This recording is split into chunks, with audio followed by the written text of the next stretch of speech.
जरा सोचिए, एक क्लासरूम फिनलैंड में, बच्चे कुछ बना रहे हैं, अपने प्रोजेक्ट्स में मग्न हैं।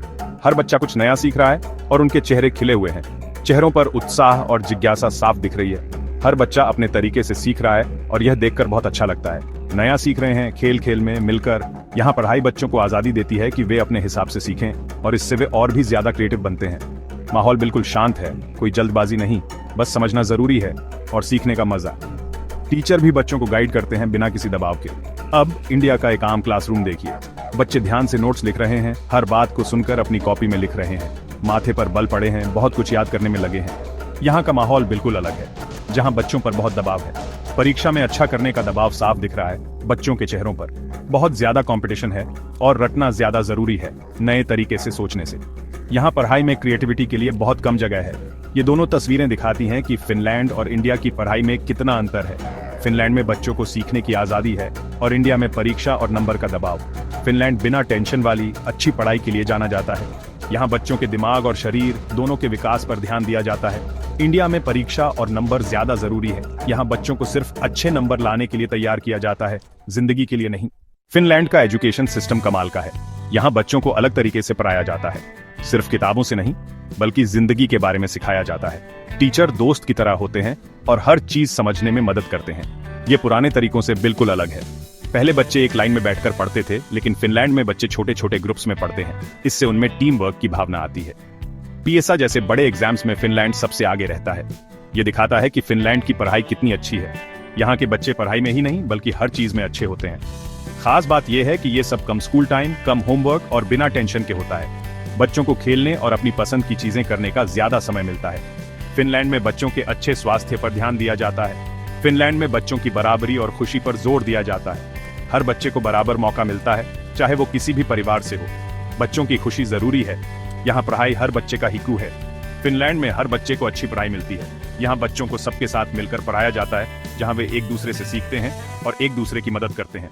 हर बच्चे को, चाहे वो किसी भी परिवार से हो, अच्छी पढ़ाई मिले, यही सिस्टम का मकसद है। फिनलैंड में बच्चों को साथ मिलकर काम करने और एक दूसरे की मदद करने की सीख दी जाती है। टीचर्स बच्चों को एक दूसरे के साथ मिलकर काम करने के लिए प्रेरित करते हैं। यहाँ बहुत कम परीक्षाएं होती हैं और छोटे बच्चों के लिए खेल खेल में सीखने पर जोर दिया जाता है। फिनलैंड में बच्चों को खेल खेल में सिखाया जाता है, जिससे वे सीखने में मजा लेते हैं। टीचर पढ़ाने के लिए कई तरह के खेल इस्तेमाल करते हैं, जिससे सीखना और भी मजेदार हो जाता है। इंडिया का एजुकेशन सिस्टम बहुत पेचीदा है। ये बहुत बड़ा है, अलग अलग तरह के लोग हैं और पुराने जमाने का असर आज भी दिखता है। इतने सारे लोगों को अच्छी पढ़ाई देना बहुत मुश्किल है। इंडियन एजुकेशन सिस्टम में पढ़ाई और रटने पर बहुत जोर दिया जाता है। हर क्लास में, छोटी क्लास से लेकर कॉलेज तक, परीक्षाएं बहुत जरूरी हैं। अच्छे नंबर लाने का बहुत दबाव होता है और अच्छे कॉलेज में एडमिशन के लिए बहुत कंपटीशन है। फिनलैंड और इंडिया के एजुकेशन सिस्टम में बहुत फर्क है, फिर भी इंडिया फिनलैंड से बहुत कुछ सीख सकता है। फिनलैंड बच्चों की बराबरी, खुशी और अच्छे विकास पर ध्यान देता है। इससे इंडिया सीख सकता है कि बच्चों के लिए पढ़ाई कैसे ज्यादा मजेदार बनाई जाए। फिनलैंड से एक जरूरी सीख ये है कि ज्यादा परीक्षाओं का दबाव नहीं होना चाहिए। कम परीक्षाएं होने से बच्चे रटने के बजाय समझने और नए तरीके से सोचने पर ध्यान दे पाते हैं। सेक्शन 5, टीचर्स सीखने के कारीगर।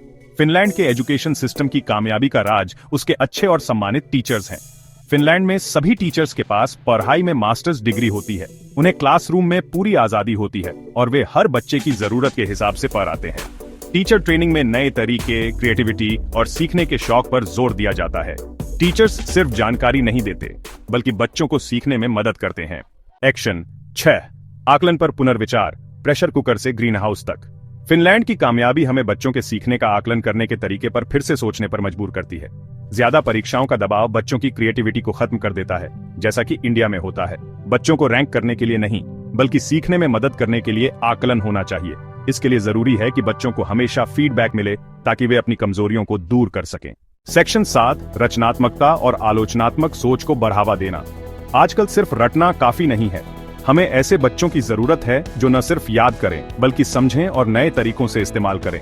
आजकल कामयाब होने के लिए बच्चों को क्रिएटिव होना, सोच समझकर फैसले लेना, साथ मिलकर काम करना और अच्छे से बातचीत करना आना चाहिए। ये चीजें उनके काम और जिंदगी दोनों के लिए जरूरी हैं। जब बच्चे साथ मिलकर काम करते हैं तो वे अलग अलग विचारों को समझते हैं और एक दूसरे से सीखते हैं। इससे उन्हें टीम वर्क का महत्व समझ आता है। फिनलैंड का एजुकेशन सिस्टम इन बातों पर जोर देता है और बच्चों को छोटी उम्र से ही ये सिखाता है। यहाँ टीचर्स बच्चों को खुद सोचने, सवाल पूछने और अपने विचार बताने के लिए कहते हैं। फिनलैंड में बच्चों को खुद सोचने, नए तरीके से प्रॉब्लम सॉल्व करने और साथ मिलकर काम करने के लिए प्रोत्साहित किया जाता है। इससे वे आत्मनिर्भर और आत्मविश्वासी बनते हैं। जब बच्चे रचनात्मक तरीकों से समस्याओं को हल करते हैं तो वे न केवल जवाब ढूंढते हैं बल्कि नए विचार भी पैदा करते हैं और साथ मिलकर काम करते हैं। इससे उन्हें एक दूसरे के साथ बातचीत करने और मिलकर काम करने में मदद मिलती है। सेक्शन 8 एक समग्र शिक्षा प्रणाली की ओर। एक अच्छी पढ़ाई के लिए जरूरी है कि बच्चों की पढ़ाई, खेल, दोस्ती और सेहत सबका ध्यान रखा जाए। सिर्फ किताबों से ही नहीं बल्कि हर तरह से बच्चों का विकास होना चाहिए। इंडिया की नई एजुकेशन पॉलिसी NEP 2020 भी यही कहती है। इस पॉलिसी में नए अनुभवों से सीखने, सोच समझकर फैसले लेने और नए जमाने के हुनर सीखने पर जोर दिया गया है। सेक्शन 9 एक आह्वान सीखने के भविष्य को आकार देना। एक अच्छी और मजेदार पढ़ाई के लिए सबको मिलकर काम करना होगा। सरकार, टीचर्स, पेरेंट्स, बच्चे और समाज सबको साथ आना होगा। फिनलैंड जैसे देशों से सीखकर हम बच्चों के लिए एक अच्छा भविष्य बना सकते हैं। आप क्या सोचते हैं? कमेंट में जरूर बताइए। वीडियो को लाइक और सब्सक्राइब करें और पढ़ाई पर और भी वीडियोस देखने के लिए हमारे साथ बने